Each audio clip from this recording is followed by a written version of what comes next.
Income inequality इतनी है, उस पर क्यों नहीं चर्चा होती है?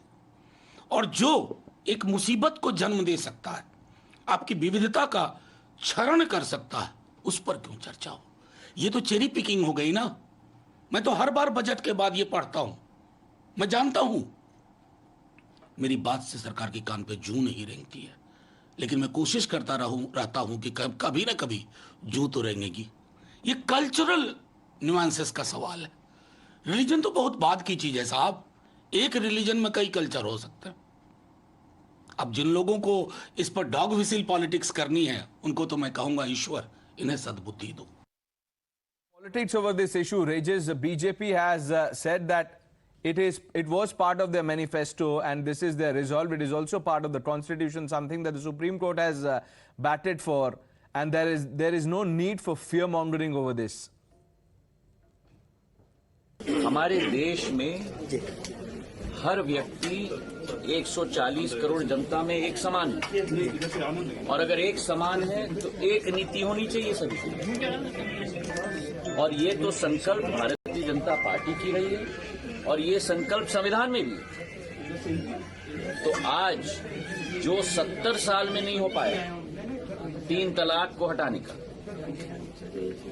कश्मीर में 370 को रद्द करने का, और पूरे देश में एक समान नीति यूनिफॉर्म सिविल कोड स्थापित करने का, जो असंभव कार्य था वो प्रधानमंत्री जी ने पूर्व में भी संभव करवाया है, और यूसीसी भी हम लोग संभव करवाएंगे। सभी से साथ में चर्चा। हमने ये सजेस्ट किया है कि आप इसका नाम यूसीसी के बजाय इसका नाम आप आईसीसी रखिए, इंडियन सिविल कोड रखिए। क्योंकि भारत में इंडियन पेनल कोड पहले से है, इंडियन टैक्स कोड भी चल रहा है, इंडियन पुलिस कोड भी है, तो उसी पैटर्न पे आप एक इंडियन सिविल कोड बनाइए। और मैंने अपनी तरफ से उसमें 10 चैप्टर सजेस्ट किया है। Chapter number 1 age of marriage, कि लड़के लड़की की शादी की उम्र बराबर होनी चाहिए। आज की डेट में शादी की उम्र किसी की 9 साल है, किसी की 18 साल है, ये बंद होना चाहिए, वो एक समान होना चाहिए। दूसरा हमने सजेस्ट किया है कि मैरिज का रजिस्ट्रेशन कंपलसरी होना चाहिए सबके लिए, हिंदू जैन बौद्ध सिख के सबके लिए मैरिज का रजिस्ट्रेशन कंपलसरी होना चाहिए। एक हमने तीसरा इसमें सजेशन दिया है grounds of divorce, procedure of divorce सबका कॉमन होना चाहिए। चौथा हमने सजेस्ट किया है कि गुजारा भत्ता, मेंटेनेंस, ये सबके लिए एक समान होना चाहिए। यूसीसी के फेवर में बहुत बड़ी मात्रा में ट्राइबल एरिया से महिलाओं के सजेशन आ रहे हैं। सारे सजेशन एग्जामिन किए जा रहे हैं और बहुत जल्दी इसका ड्राफ्ट आएगा। First is the opposition is not united for many reasons. Who is their leader?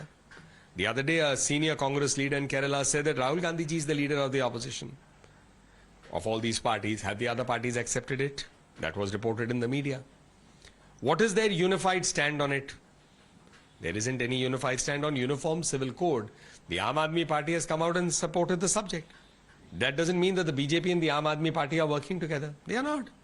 But there is a commonality in terms of, yes, that there is a need for the UCC. That need has been also seen by the Honorable Supreme Court in several judgments. So the opposition parties are speaking in different voices. They have different agendas. The Muslim panel, the Muslim Personal Law Board had convened an emergency meeting shortly after Prime Minister Modi batted for UCC in Madhya Pradesh, and they have decided to have their own draft. They've also said that we would meet the president. मुल्क के constitution ने हर शहरी को religious freedom as a fundamental right guarantee किया है।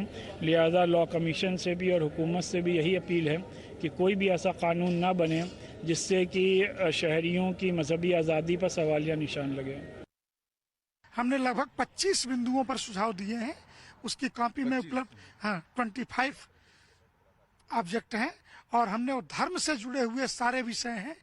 उदाहरणार्थ कि जैसे हिंदू चाह करके भी दूसरी शादी नहीं कर सकता, पहली पत्नी उसकी बीमार हो, रोगी हो, बांझ हो, बच्चा पैदा न हो, संतान वंश चले न चले, इसके बाद भी वो विवाह नहीं कर सकता। और ये धर्म के आधार पे जितने विभेदकारी कानून हैं, वो चाहे संपत्ति के अधिकार के हों, उत्तराधिकार के अधिनियम के हों, विवाह से संदर्भित कानून हो, इन सभी कानूनों पे हमने खुले मन से विधि आयोग को सुझाव दिए हैं।